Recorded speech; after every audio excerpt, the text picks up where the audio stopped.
Hi, everybody. Do you get those nasty burps or sulfur burps, as they're called, while you're on your GLP journey? The way to get rid of those is papaya enzymes after every meal. All you gotta do, this brand you chew 3 after every single meal. The reason you're getting them is because food is just sitting in your stomach. That's the mechanism of how the medicine works.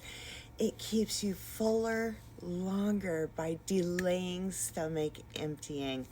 Well, your food starts to ferment and do icky things, and it lets off a gas. That gas has to go 2 ways, one of 2 ways, either up as a burp or down as gas. So chew your papaya enzymes. It breaks down that food without letting off that nasty gas. So go get you some papaya enzymes. It works wonders. Love you. Bye.